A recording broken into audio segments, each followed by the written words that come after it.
Hello everybody, it's John from High Oak Junction. Hope you're all well and safe.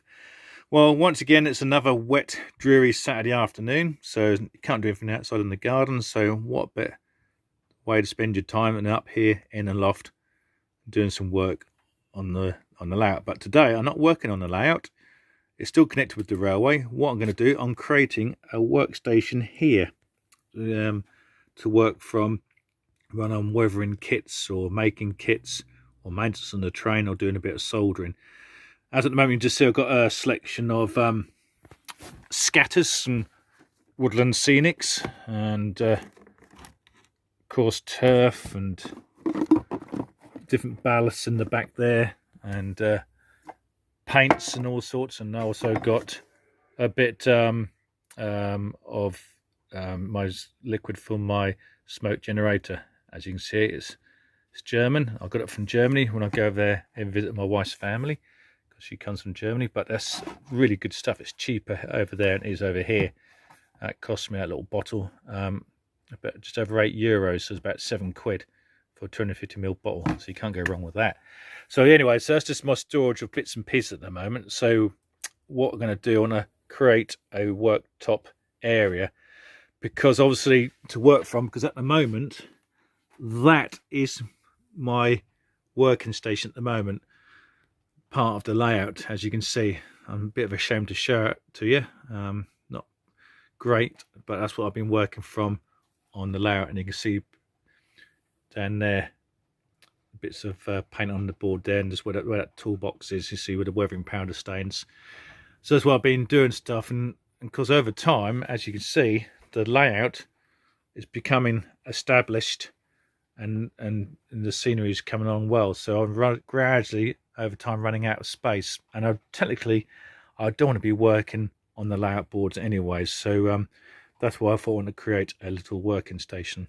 So there's the swivel chair we'll use. I've got another one just over the back there, because you see how long my loft is and the size of the railway I've got to work with. But there's the board.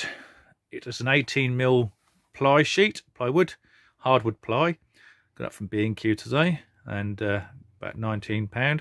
It's 18mm thick, so it's nice and sturdy. So it will take some stick, and you can press on it or whatever. And then what I'll do, I'll varnish it with satin clear varnish to seal it, so no weathering powders or paints will stain the timber. So that'd be a nice little working station to put down here. So what I'm going to do, bear with me, got to have a swig of tea in my little railway mug there.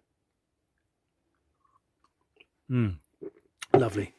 Right, so what I'm going to do here, I'm going to put a batten along here, so you can, and along the back here, and that will run the board on top. Then I have to have here like a leg support for this corner.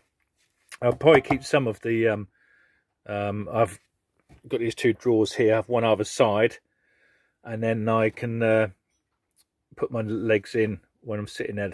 Everything I've got, because it's in the loft, the roof does slope, so I have to make sure I've got the head clearance when I'm sitting on the chair, because you don't want to be catching your head on the roof. So I have to make sure I get it in the right position. But that is my plan this afternoon. So I'll crack on, get the battens fitted on the wall, and get this old top on. So I'll be catching a bit. Right, so we've got the batten in place now for the work extension. Oh, you forgot this, bear with me. Lovely, great stuff. Yeah, so the batten's in place. There's always keep spare bits of wood off cuts in the loft. You doesn't know how handy they'll come in the near future, and this one's coming handy because nice thick sturdy piece of timber there, softwood. So that's going to be the plywood will sit on top of that, and all I've got to do there is put a batten on the back, and then I can cut the plywood sheet, and that's it, job done. So on to the next batten. Okay, so we've got the battens all done all the way around. There's a gap there because it's that sort of that boarding there, and there's a purlin runs from end to end of the bungalow. That's why I've got an open span loft in here. So we've got a purlin either side of the roof, and then the roof rafters sit on top. So obviously the gaffer board, but it's enough. I've got nice 2 sturdy screws in there. There's not going to be much weight on there. And so that's done. So the second batten's on there. So now what left to do is cut the sheet. I've done the levels. That's all good. And bubble is center on there as well. So yep, so it's all good. So what I'll do now is cut the sheet and then fix the sheet onto the battens, and that's the desk done. Well, that's it. That's the top done. It's all secured in place. So I've got my dedicated workstation now, so I can work at here, do some weathering or building kits or doing bits of soldering or whatever. So it's nice sturdy ply, 18mm. So all I've got left to do is just sand this edge here so you don't get any splinters or catch on your clothing. Get a nice light sand, and then just clear satin varnish the top, stop any paints or weathering powders seeping in and penetrating into the wood. And then I have my dedicated workstation where I can do my bits and pieces for the layout. Found up here poking about soldering iron stand, so it's handy because I just bought a new soldering iron yesterday. It didn't come with a stand, so I've got a stand for that, so that's good.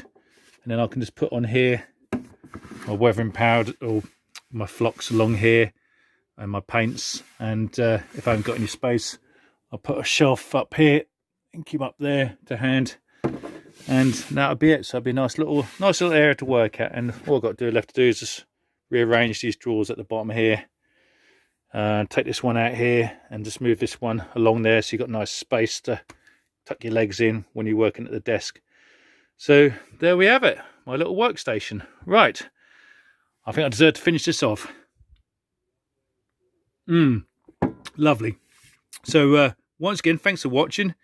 If you haven't subscribed to my channel yet, and please do, it'd be nice to have you on board. I notice there's quite a few who watch my videos, quite a few percentage, but not subscribed yet. So if you haven't and you thought about doing it, please do. It'd be nice to hear your comments and thoughts, and answer your questions, and give it a like. And like I always say at the end of my videos, stay safe, keep well, and most importantly, keep modelling. Thanks for watching.